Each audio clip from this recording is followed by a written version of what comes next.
started mucking about. As we went on mucking about, other people would turn up and they wanted to muck about as well. And really that's how it was.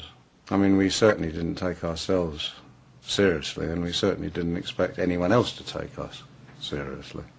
We had no ambition to, well, I had no ambition, Steve might have done, but I certainly had no ambition to do anything, you know, within a sort of consensual, within the construct.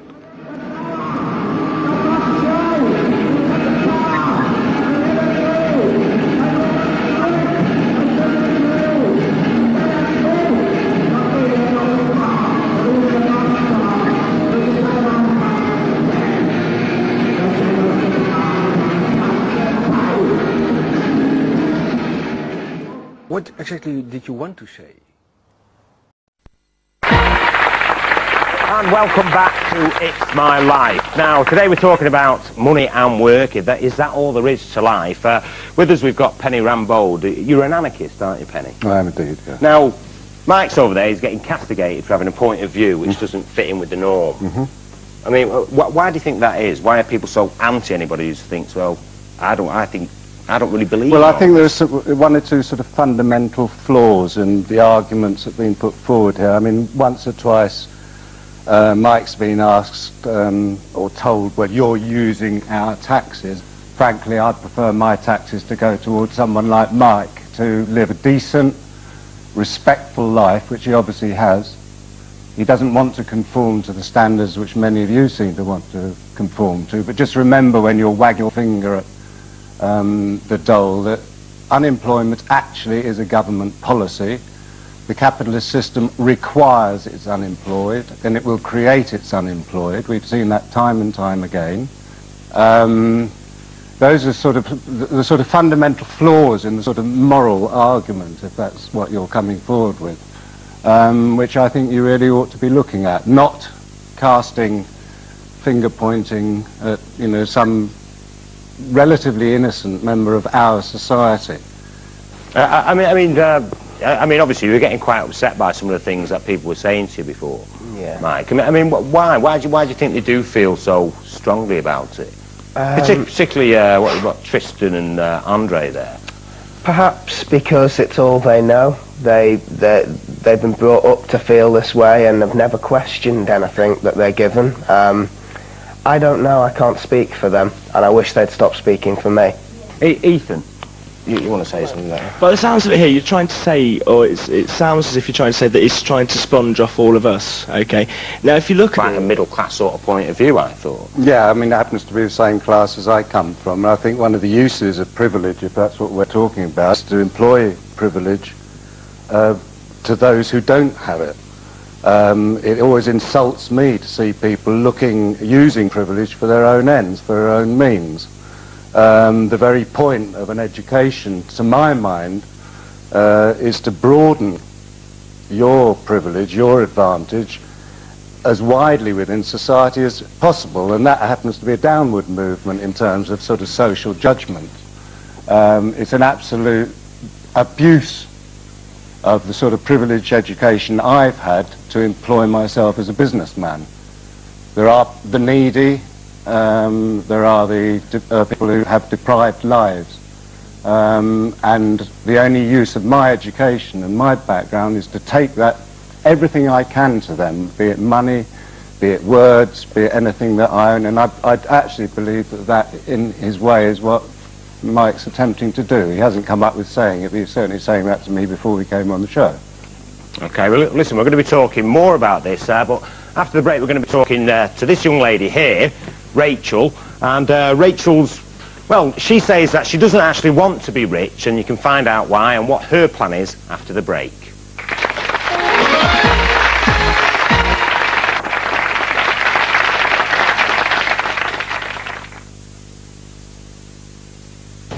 Today, dog lovers can get their paws on tasty, chewy... Because you're in business, because you're serving part of the capitalist system. You actually said that Mike wasn't respectable. I'd rather like you to define exactly what you mean by respectable.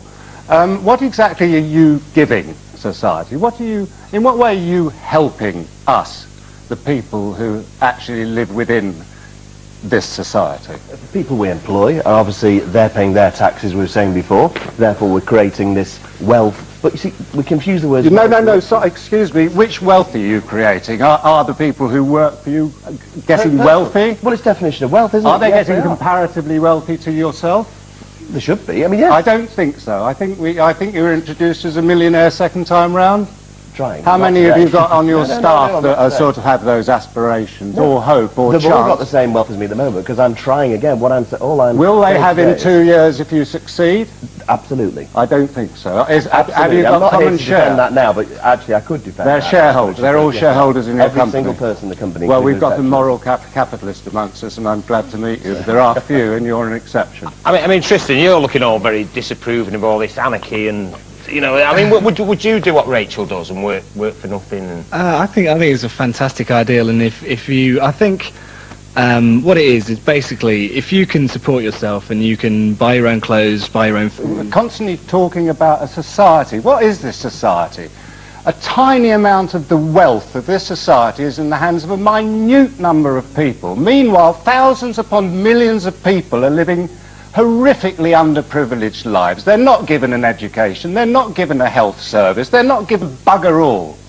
And yet this is the society. What is this dream we're talking about? What is the it that we're working towards? What is it? Do we want to be a part of those horrific monsters sitting at the top there, writing their cheques to nowhere?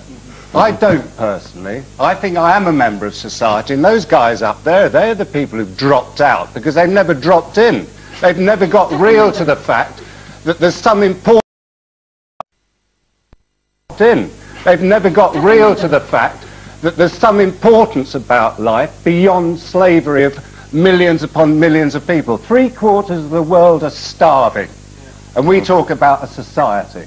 yeah, I was going to say, what was it? The richest 365 people in the world earn more than the poorest 1 billion. So it's quite frightening, really. Well, we've heard what our audience have to say about money and work, and for the final word tonight, we'll go to our key guests, Mike and Simon.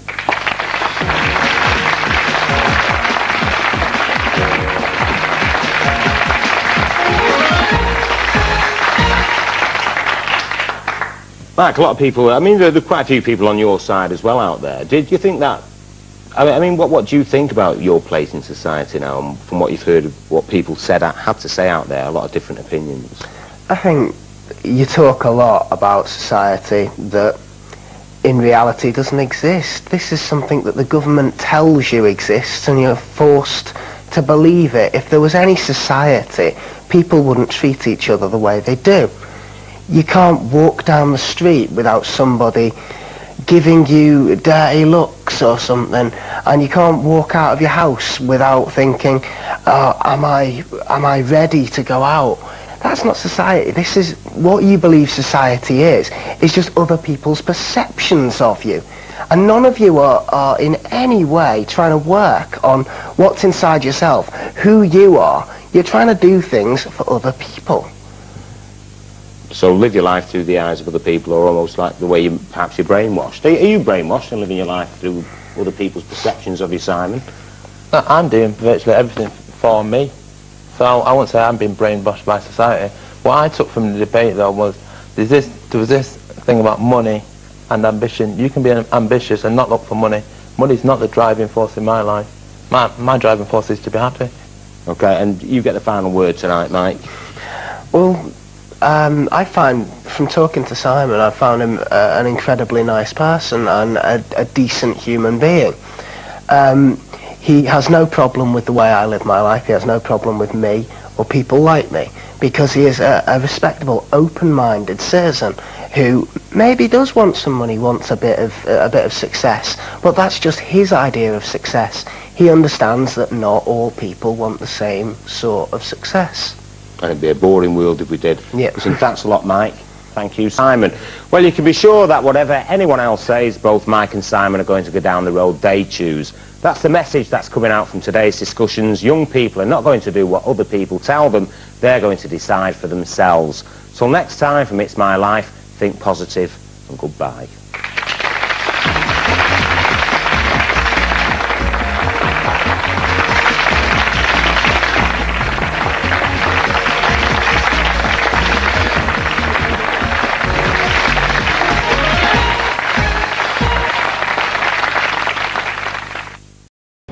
life, there always has been a small minority of anarchists who believe that the best way to cut through all the rubbish around us is by violence. Anarchist rock groups like Crass, a growing phenomenon among the young these days, would certainly disapprove of that violent minority of anarchists Nicholas Walter was talking about. The group went round giving benefit concerts for the people on trial at the Old Bailey.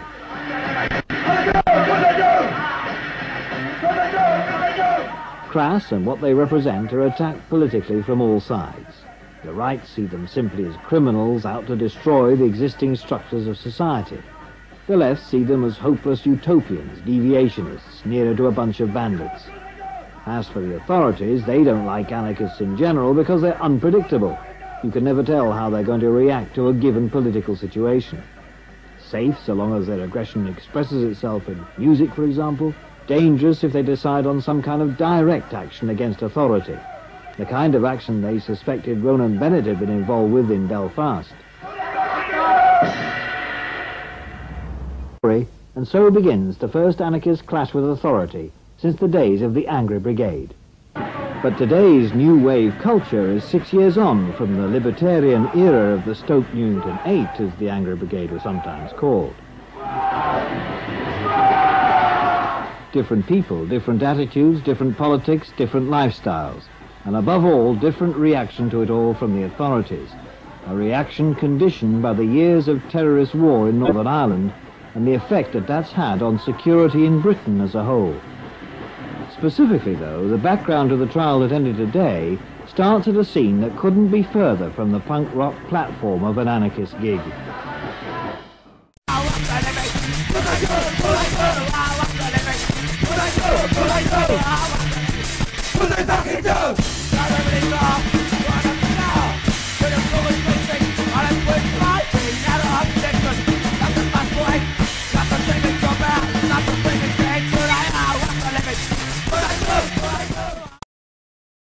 We're a very mean-minded, very small nation that likes to think it's a very big power.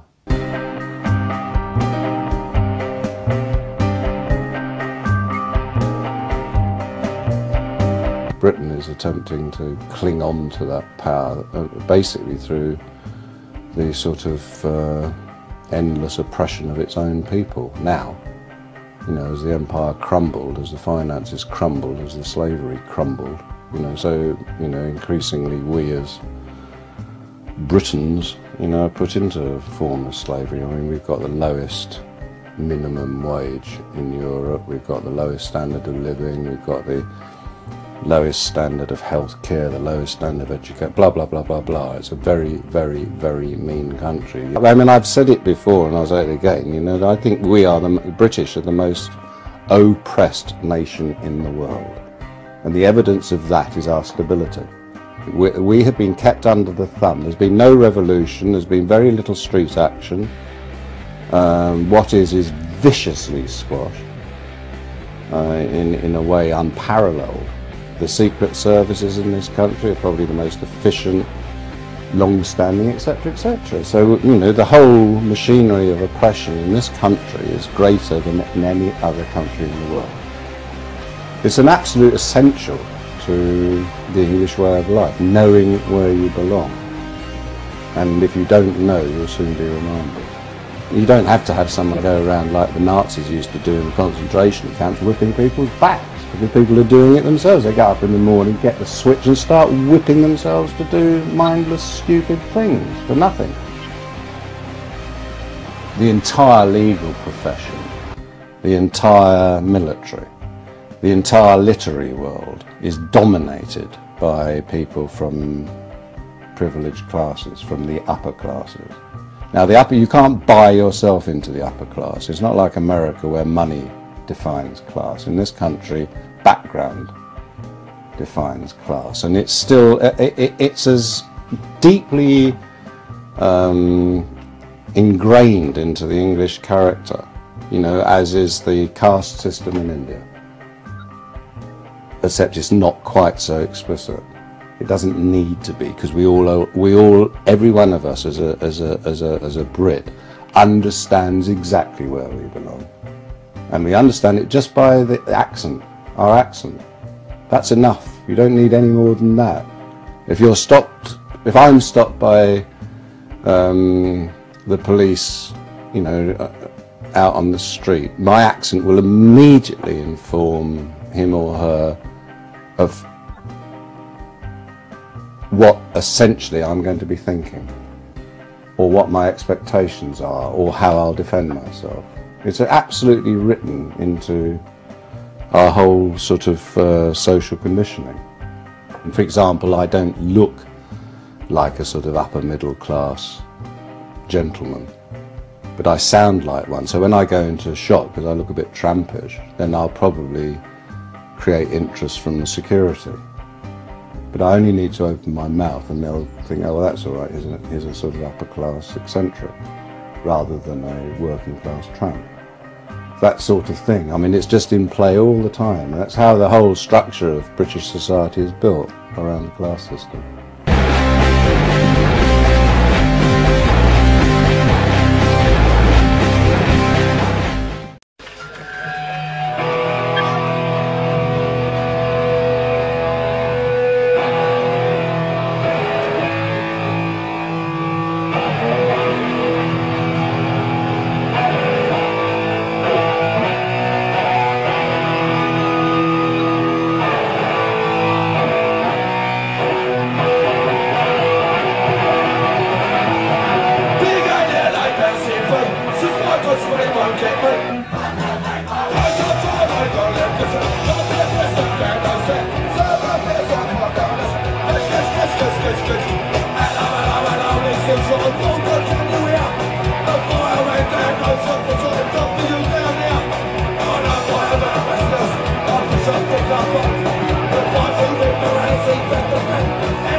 Okay, I am not complaining anyway.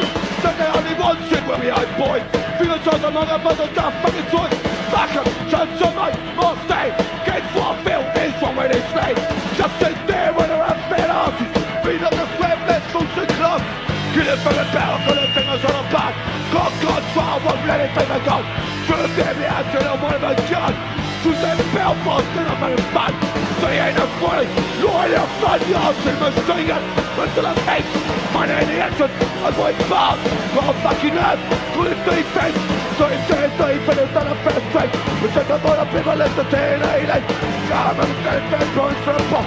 Big devil to try up top. Mind the people I ask them. That is shit I get. Shit I get. Shit I get. Shit I get. Shit we get. Big man. Shit. We don't let the wall. Now I'm about to go. I'm going to what the fuck it's all.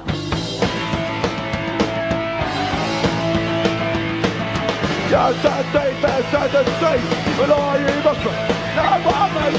So I fucking like this film and see. So I'll do it. Give life clean. Who's alive?